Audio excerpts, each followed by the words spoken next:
All right. Are we doing pickleball court? Yeah, let's do pickleball court. All right. So this is a new segment here that we're going to do, and we'll explain it here in this episode. I got an example here that I'm going to bring to pickleball court, and anybody listening as well. If you guys have examples that happen in your rec play, in your life that you want to bring to pickleball court as well to have us discuss, send them our way. Send them to the Dink. Thomas, where could they send uh, their stories? The Dink team at heydink.com. So you can send an email. If we like your take, we'll use it on the show. We'll give you a shout out. Maybe we'll get to a point where people actually like record their takes on video and then we play it and react. I think for now, we're going to see what we get and then take them and use them to open up this segment. But, these are the things where, maybe you have this opinion, but you're afraid if you say it out loud, like what Nico's going to say, you just get bashed on Twitter. Maybe they're a little bit controversial, but the more interesting takes you can bring to the table, more likely you'll be featured on the show. So email them to the Dink team at heydink.com. Perfect. We love a debate. Absolutely. All right. So pickleball court it's almost like the PC way of saying, "Am I the asshole?" Sometimes. All right. So in this situation, I was playing at my local club. Right. We have an indoor club, Third Shot Pickleball here in Reno, Nevada. There's 9 courts. All right. It's open play, and it's like 7:30 in the morning. All right. And I'm there, and because open play is free, me and 3 other buddies who are all trained to play in a PPA tournament are all playing together. Basically, we were doing like tournament practice. All right. It's like 5-0 level pickleball, whether or not you think I'm a 5-0, right? So we're playing, we're practicing, we're having games for like 2 hours because, like I said, it's free. And there's not a lot of people that are a part of the open play at this time, right? There's probably 2 other courts that are full of people, and there's no paddles waiting. We finish a game, and a guy who's probably like between a 3-0, 3-2-5 comes up and is like, "Hey, can I jump in with you guys?" And he asked me, and I know if I say yes, one, it disrupts the flow of what we were trying to do, kind of tournament practice. 2, the games are gonna probably be pretty terrible, either for us or for him. And then eventually I have to like exit out of this kind of group of 5 of us and say, "Hey, sorry, we're done now." So I just said no. I said, I said, "Sorry, we're practicing for a tournament, and so we're just going to stick together." To me, the key thing is there were open courts, so I didn't deny somebody of actually getting to play. They were sitting by themselves, so they couldn't, either they're just going to sit by themselves again or play with the other group, or I'm not sure what. So, and the question is, am I the asshole? Did I do the right thing? Did I do the wrong thing?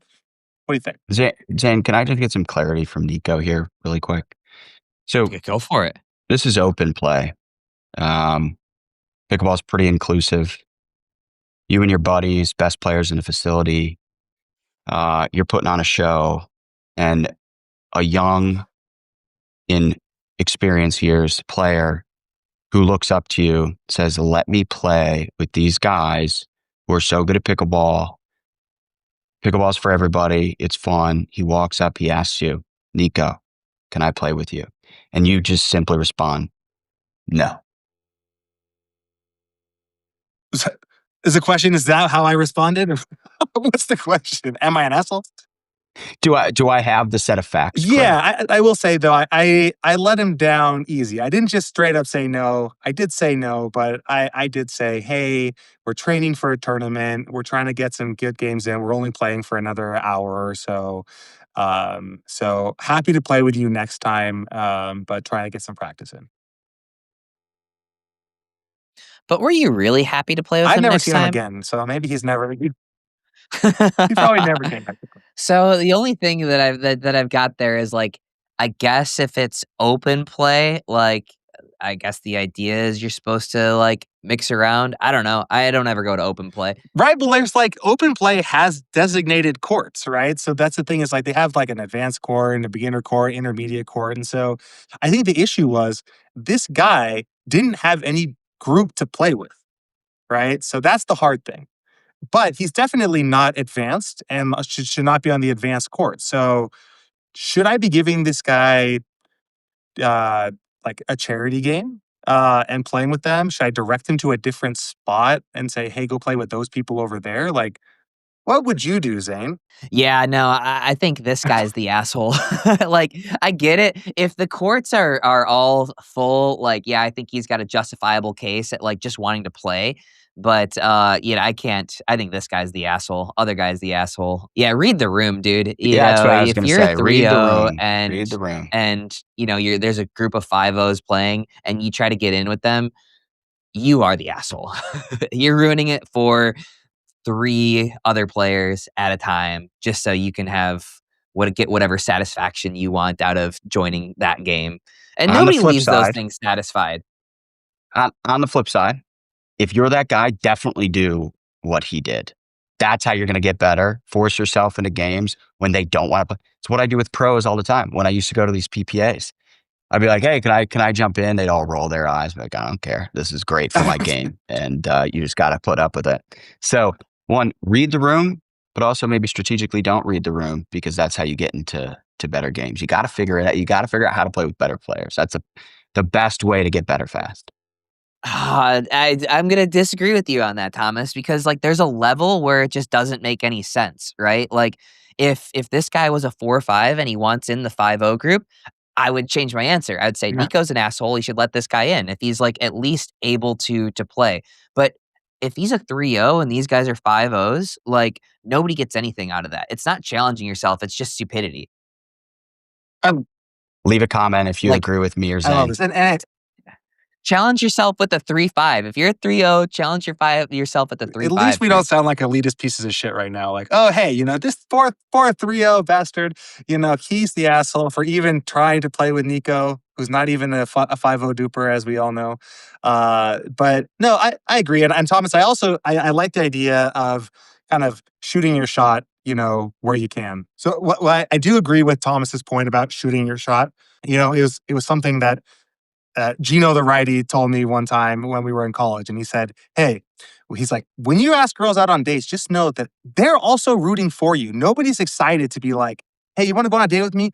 Fuck you, Nico. Like, you suck and you're ugly, and I would never date you, right?" And so the thing is, everybody for the most part in your life is rooting for you. And so if you're that 3-0 guy, like I as a 5-0, I'm rooting for this guy. I don't want to break his poor heart and say no. So like to Thomas's point, ask those people.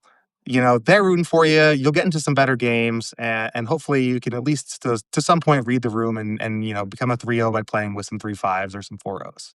If you're a 3 guy and you're at a bar and there's a clear 10, a rocket Yeah. at the bar, shoot your Your shot. shot. All I'm saying is that person is not rooting for your downfall. They don't hate you. They might get bothered, but they're at least going to usually let you down easily, unless they're an absolute asshole. So yeah, shoot your shot with the 5-0 at the bar. All right. Dating advice from Nico. Clip that one. Yeah, that's what we come for the pod for Nico the lefty dating advice.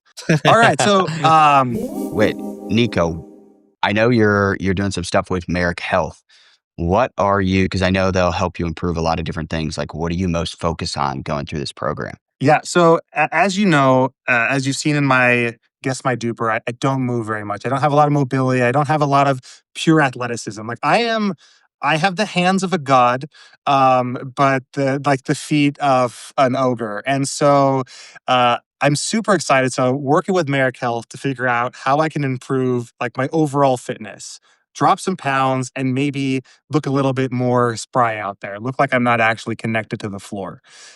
So what was really cool is that I jumped on a call with my health coach, and he's asking me a ton of questions. All right, like what are your goals? And I'm like, well, I sleep well. Some of these things I've got locked down. Like I sleep 8 hours a day. I play pickleball, but I really could be a little bit more mobile, a little bit more active, right? And I have a 10-month-old baby girl, and I'm like, man, she starts playing pickleball, and the more she starts moving, the more I need to start moving, right? And so they immediately had me do some lab work, right? So I got my blood drawn, got some markers. And so it wasn't just like guesswork, like, oh, hey, Nico, this is the things that I think you should do. I've talked to you over, a call once, and I know everything about you now. Is we got some official information, about my blood and what in my body, what's going to work best for me. And I actually then had a call with them, and we're going to connect with like a physician provider. So like we have the health coach, and then we have a provider that kind of goes through like, here's some supplements and some lifestyle changes that you can do, right? And so it's not just guessing, which is really cool. I am confident in like, all right, here's the markers I actually want to increase. Here's the supplements that I'm going to need to take, and I have accountability throughout the journey. So I'm looking forward to actually chatting with this guy again next week to like share, okay, like this didn't work. What are we doing? Right. And so uh, if I found one thing that doesn't work for me, it's not having accountability. Right. And so with Merrick, I have a plan, and then I'll have accountability with an actual coach. So super awesome.